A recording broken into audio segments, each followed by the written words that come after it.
शांति। आज सुनेंगे 21 अप्रैल 2026 के ईश्वरीय मुरली। पहले सुनते हैं मुरली के मुख्य पॉइंट्स। बाबा ने कहा, तुम बच्चे जानते हो कि इस समय तुम ईश्वरीय गोद में हो, ईश्वरीय औलाद हो। तुम्हारी गुप्त महिमा बहुत ऊंच है। जैसे डांसिंग गर्ल के आगे वाह वाह करने वाले ज्यादा हों तो उसका उल्लास बढ़ता है, वैसे ही होशियार सर्विसेबल बच्चे आते हैं तो ज्ञान की डांस भी अच्छी होती है।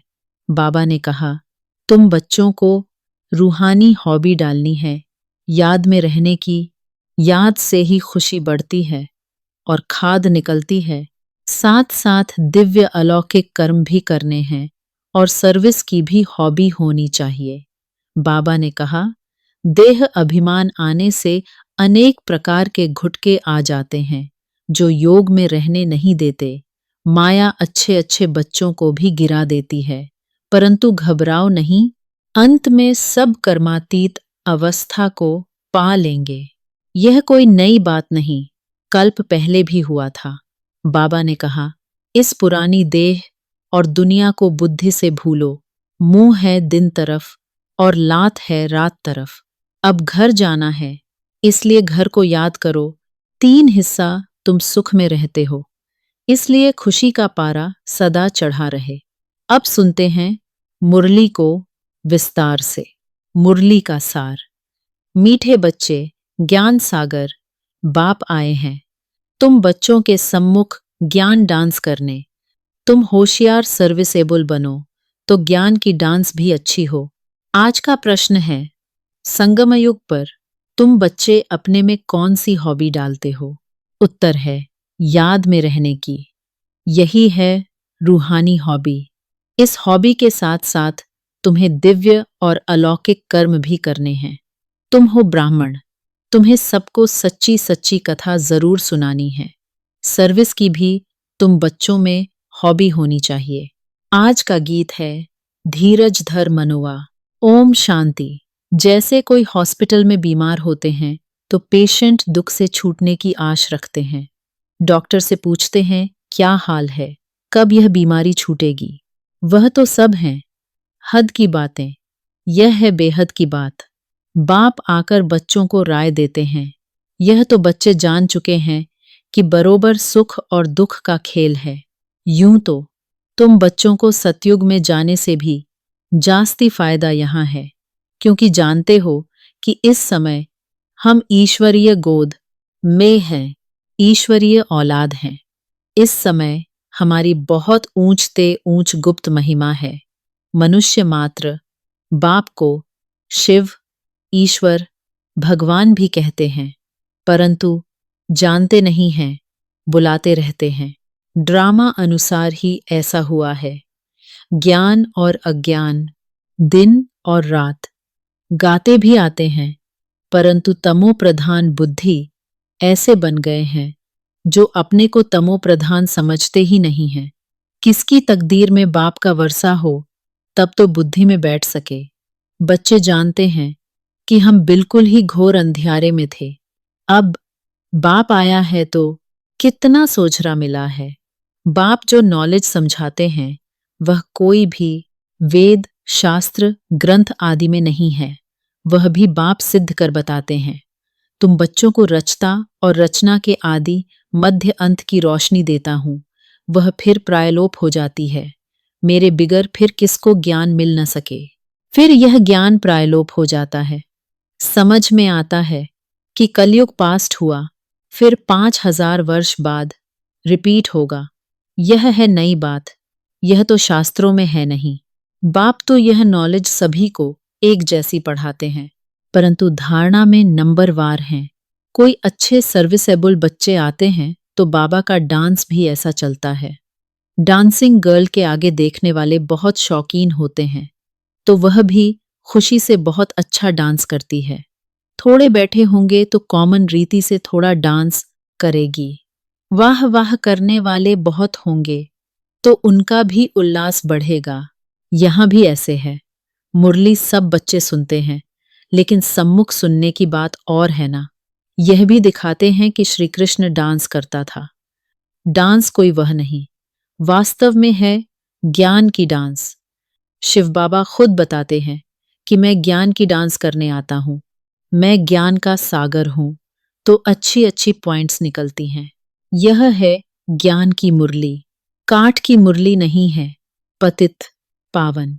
बाप आकर सहज राजयोग सिखाएंगे या लकड़ी की मुरली बजाएंगे, यह किसके ख्याल में नहीं होगा कि बाप आकर ऐसे राजयोग सिखाते हैं। अभी तुम जानते हो, बाकी कोई भी मनुष्य मात्र को यह बुद्धि में आ न सके। आने वालों में भी नंबरवार पद पाते हैं। जैसे कल्प पहले किया है, वैसे ही पुरुषार्थ करते रहते हैं।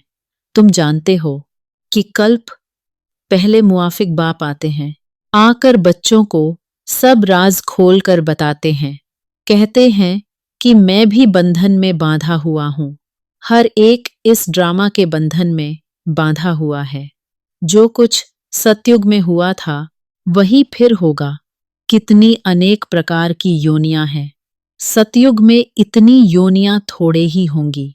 वहां तो थोड़ी वैरायटी होती है, फिर वृद्धि को पाते रहते हैं। जैसे धर्म भी बढ़ते जाते हैं ना। सतयुग में तो थे नहीं, जो सतयुग में थे वह फिर सतयुग में ही देखेंगे। सतयुग में कोई भी छीछी गंध करने वाली चीज हो न सके। उन देवी देवताओं को कहते ही हैं भगवान भगवती, और कोई खंड में कभी भी किसको गॉड गॉडेज कह नहीं सकते। वह देवताएं जरूर हेवन में राज्य करते थे। उनका देखो गायन कितना है। तुम बच्चों को अभी धीरज आ गया है। तुम जानते हो हमारा मर्तबा कितना ऊंच है, वह कम है।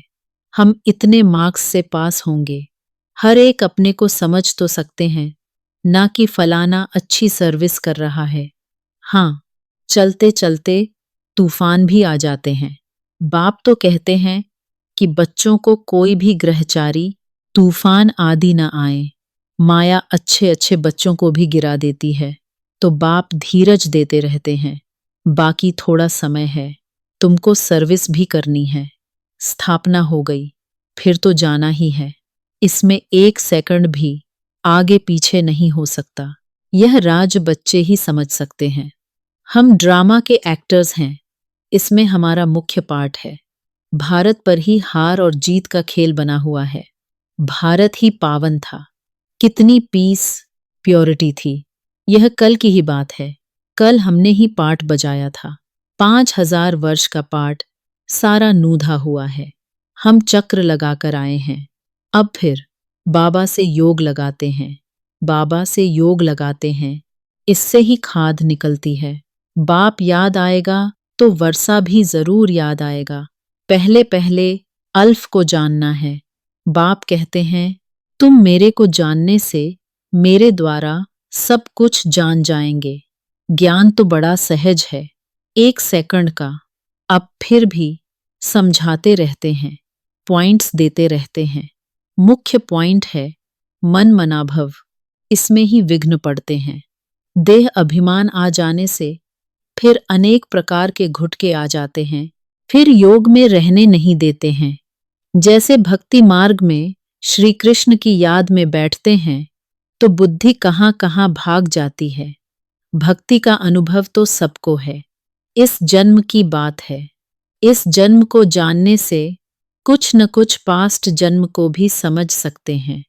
बच्चों को हॉबी हो गई है बाप को याद करने की। जितना याद करते हो उतना खुशी बढ़ती है। साथ साथ दिव्य अलौकिक कर्म भी करना है। तुम हो ब्राह्मण, तुम सत्यनारायण की कथा, अमर कथा सुनाते हो। मूल बात एक है जिसमें सब कुछ आ जाता है। याद से ही विकर्म विनाश होते हैं। यह एक ही हॉबी रूहानी है। बाप समझाते हैं कि नॉलेज तो बड़ी सहज है। कन्याओं का नाम भी गाया हुआ है। अधर कुमारी, कुंवारी कन्या। कुंवारी का नाम सबसे ज्यादा बाला है। उनको कोई बंधन नहीं है। वह पति तो विकारी बना देते। यह बाप तो स्वर्ग में ले जाने के लिए श्रृंगारते हैं, स्वीट सागर में ले जाते हैं। बाप कहते हैं, इस पुरानी दुनिया को पुरानी देह सहित बिल्कुल भूल जाओ। आत्मा कहती है कि हमने तो 84 जन्म पूरे किए हैं, अब फिर हम बाप से पूरा वर्षा लेंगे। हिम्मत रखते हैं, फिर भी माया से लड़ाई तो है। आगे तो यह बाबा है। माया के तूफान जास्ती इनके पास आते हैं। बहुत आकर पूछते हैं कि बाबा हमको यह होता है। बाबा बताते हैं कि बच्चे हाँ, यह तूफान तो जरूर आएंगे। पहले तो मेरे पास आते हैं, अंत में सब कर्मातीत अवस्था को पा लेंगे। यह कोई नई बात नहीं है, कल्प पहले भी हुआ था। ड्रामा में पार्ट बजाया, अब फिर वापस घर जाते हैं। बच्चे जानते हैं यह पुरानी दुनिया नर्क है। कहते भी हैं कि यह लक्ष्मी नारायण क्षीर सागर में रहते थे। इनके मंदिर कितने अच्छे अच्छे बनाते हैं। पहले पहले मंदिर बनाया होगा तो क्षीर यानी दूध का ही तालाब बनाकर विष्णु की मूर्ति को बिठाया होगा।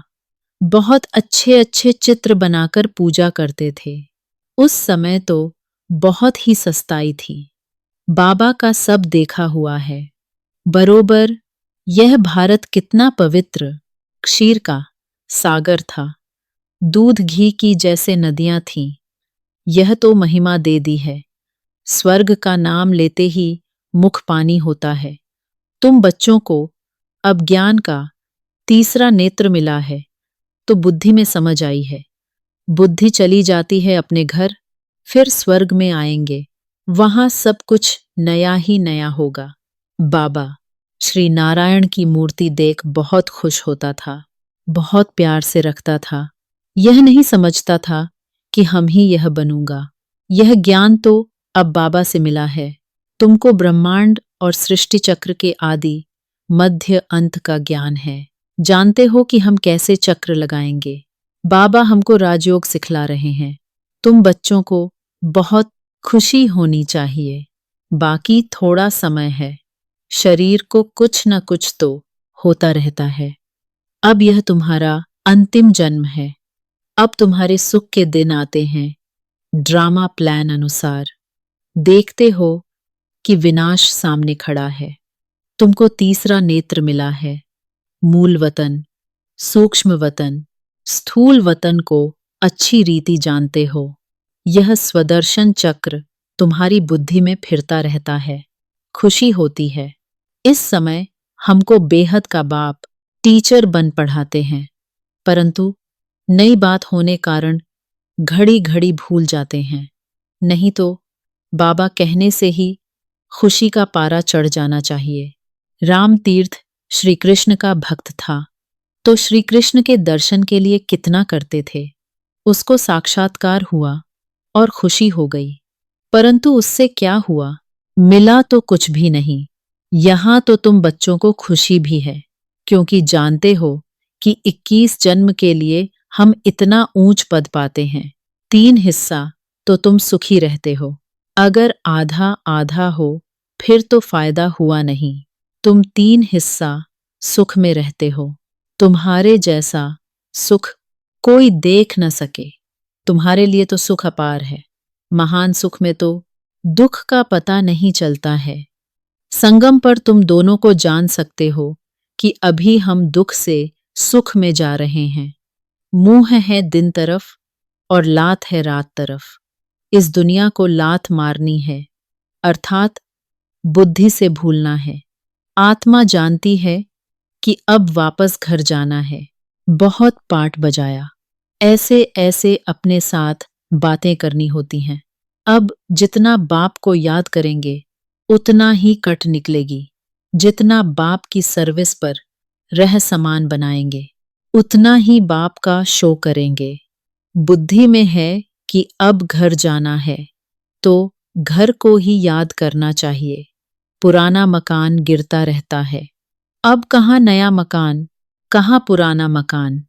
रात दिन का फर्क है। यह तो हूबहू विषय वैतरणी नदी है। एक दो को मारते झगड़ते रहते हैं। बाकी भी बाबा आया है तो बहुत लड़ाई शुरू हो गई है। अगर स्त्री विकार नहीं देती तो कितना तंग करते हैं, कितना माथा मारते हैं। कल्प पहले भी अत्याचार हुए थे, वह अभी की बात गाई जाती है।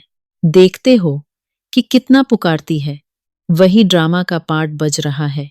यह बाप जाने और बच्चे जाने और न जाने कोई, आगे चल सबको समझने का है। गाते भी हैं पतित पावन, सर्व का सद्गति दाता बाप है। तुम कोई को भी समझा सकते हो कि भारत स्वर्ग और नर्क कैसे बनता है। आओ तो हम तुम्हें सारे वर्ल्ड की हिस्ट्री ज्योग्राफी समझाएं। यह बेहद की हिस्ट्री ज्योग्राफी ईश्वर ही जाने और ईश्वर के तुम बच्चे जानो। पवित्रता, सुख शांति की कैसे स्थापना होती है, इस हिस्ट्री ज्योग्राफी को जानने से तुम सब कुछ जान जाएंगे। बेहद के बाप से तुम जरूर बेहद का ही वर्षा लेंगे। यह आकर समझो। टॉपिक बहुत हैं। तुम बच्चों का तो अब दिमाग ही पुर यानी भरपूर हो गया है। खुशी का कितना पारा चढ़ता है। सारी नॉलेज तुम बच्चों के पास है। नॉलेजफुल बाप से नॉलेज मिल रही है। फिर हम ही जाकर लक्ष्मी नारायण बनेंगे। वहां फिर यह नॉलेज कुछ भी नहीं होगी। कितनी गुह्य बातें समझने की हैं। बच्चे सीढ़ी को अच्छी रीति समझ गए हैं ना? तो यह चक्र 84 का है। अब मनुष्यों को भी क्लियर कर समझाना है। इसको अब स्वर्ग व पावन दुनिया थोड़े ही कहेंगे। सतयुग अलग है, कलयुग अलग चीज है। यह चक्र कैसे फिरता है, यह समझाने में सहज है। समझानी अच्छी लगती है, परंतु पुरुषार्थ कर याद की यात्रा में रहे, यह बहुतों से हो नहीं सकता। अच्छा, मीठे मीठे सिकीलधे बच्चों प्रति मात पिता बाप दादा का याद प्यार और गुड मॉर्निंग। रूहानी बाप की रूहानी बच्चों को नमस्ते। धारणा के लिए मुख्य सार। पहला पॉइंट है, इस पुरानी देह और दुनिया को बुद्धि से भूल बाप और घर को याद करना है। सदा इसी खुशी में रहना है कि अभी हमारे सुख के दिन आए कि आए। दूसरा पॉइंट है, नॉलेजफुल बाप से जो नॉलेज मिली है उसका सिमरण कर दिमाग को पुर यानी भरपूर रखना है। देह अभिमान में आकर कभी भी किसी प्रकार का घुटका नहीं खाना है।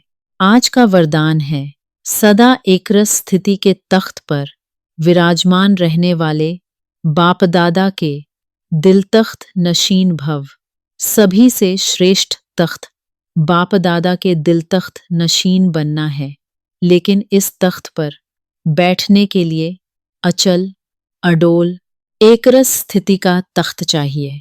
अगर इस स्थिति के तख्त पर स्थित नहीं हो पाते तो बाप दादा के दिल रूपी तख्त पर स्थिति नहीं हो सकते। इसके लिए अपने भ्रिकुटी के तख्त पर अकाल मूर्त बन स्थित हो जाओ। इस तख्त से बार बार डगमग ना हो तो बाप दादा के दिल तख्त पर विराजमान हो सकेंगे। आज का स्लोगन है, शुभ चिंतन द्वारा निगेटिव को पॉजिटिव में परिवर्तन करो। आज के अव्यक्त इशारे, महान बनने के लिए मधुरता और नम्रता का गुण धारण करो।